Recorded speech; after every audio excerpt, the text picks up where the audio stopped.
If you're rear-ended, really under almost any circumstances, you can bring a claim. There's few circumstances when someone strikes you from behind that the rearmost driver is not responsible. If it's like a condition with the weather where the ice is just so absolutely slippery that nobody could have sort of avoided it, that's one of the very narrow exceptions. If somebody slams on their brakes for absolutely no reason, there's no traffic ahead, no reasonable explanation, there's no crosswalk, no other explanation for why you might just suddenly slam on your brakes in the middle of the Long Island Expressway, then that can also be an excuse for the rearmost driver. But under almost every single other circumstance, the rearmost driver in a rear-end collision is going to be responsible. And listen, even if you do sort of internally think that you bear some fault. Maybe you were distracted while you were driving, you were looking at your phone, you were looking behind, talking to the passengers behind you, or dealing with something else. If the other driver is also responsible, that's something we call comparative fault.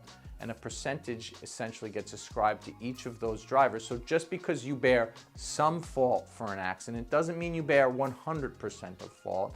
And under those circumstances, you can still bring a claim. You can bring a claim for the percentage fault that the other driver has. So just because you bear some fault doesn't mean you shouldn't pick up the phone and call a lawyer and pursue a claim.